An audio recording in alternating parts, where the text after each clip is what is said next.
Hey, welcome back to New Day Northwest. You know, anyone who has either dated or been married knows that relationships are not easy. Our next guests are the hosts of the Anatomy of Marriage podcast, and they're here to talk about some relationship trends that they've been seeing lately.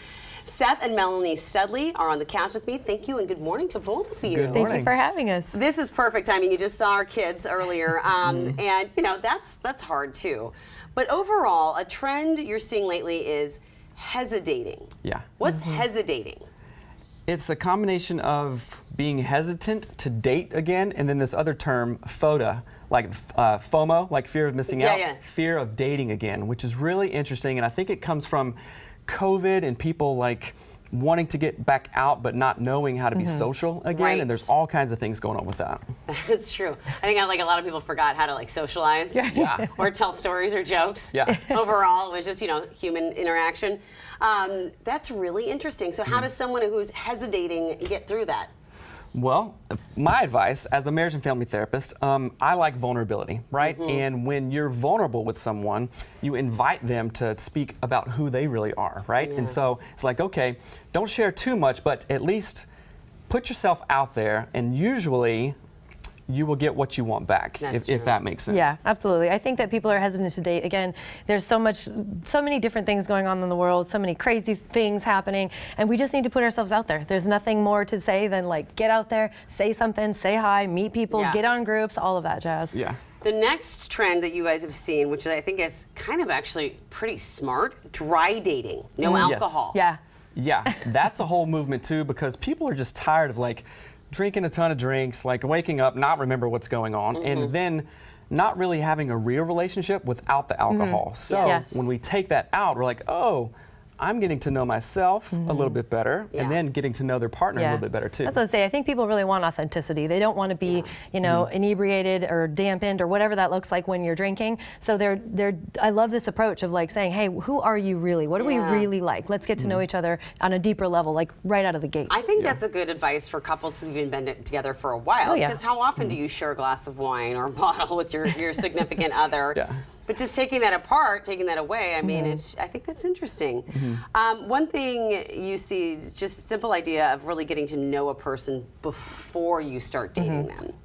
Like we worked together, Melanie and I, a year before we got married. And so we really got to know one another. We're like, oh, I like her characteristics. I think this would make a good match. And I think because of COVID, I mean, we've been holed up, you know, in our apartments for like 2 years. So we've been able to be more thoughtful about who we are. So also we want to be more thoughtful in who we date, and we want them to know themselves because we're working on improving ourselves as well. On that note, you also think that more people are starting to think about dating in terms of emotional intelligence, which is, I mean, literally something I wish someone told my younger 20 self. Yeah, absolutely. I think people are interested in people who know why they think the way they think, not just what they're thinking, but how they're thinking. And emotional intelligence is really this idea of being able to control your emotions, understand them, know what to do with them, and know what to do empathically with your partner. And that's a huge deal. You want that person for your future spouse. You know, you want to think of emotionally intelligently dating, and it's I think it's awesome. It's exciting. I even saw this thing this morning on Instagram, and it literally said emotional intelligence is sexy. I'm like, okay. So true. Yeah. I mean, it really is, and it's a muscle that, I mean, I believe everyone can gain emotional intelligence at some point, but if you are already there on that, I mean, you want to make sure that someone you're dating is already kind of there and intelligent emotionally. It's so important. So tell us about the podcast. Oh, well, the podcast is called Anatomy of Marriage, and it is our story.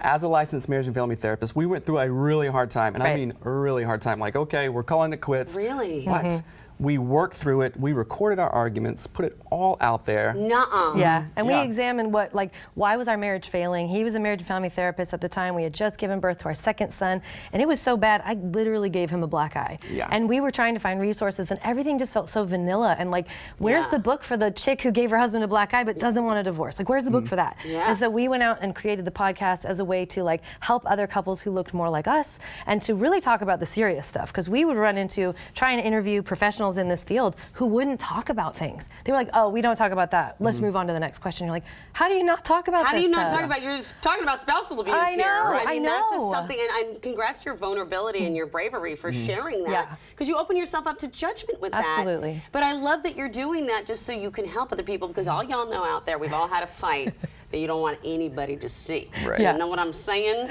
So I'm glad that you're doing that. Recorded your arguments. Yeah, that was the biggest crazy. teacher. Oh my goodness gracious, because I would go back and I would edit them, and I'd be like, I'm gonna show him how smart I am. I'm gonna edit this, and I was like, oh my gosh, I'm terrible at was arguing. wrong, I was and it wrong, taught me. yeah. It was my biggest teacher. Was recording Really? myself. Yeah, absolutely. It was Okay, I mean, that's interesting. I am totally fascinated, totally on board, and not just for like romantic relationships, all relationships. I Absolutely. feel All like could be relationships. helped with Yep. this. Yeah, and Yeah. we talk about, so over 500 episodes, Yep. parenting, relationships, family of origin, sex and intimacy, you All of name it. it, finances, all the stuff that make up real relationships, and we go there. Yeah. And it's like the best time of the week for It's her like and I. our therapy sessions Yeah, for the because we're world having to real see. conversations. I'm so glad you go there so we can go there with you. Yes. Thank you both so much. This has Yeah. been so fascinating. Thank you.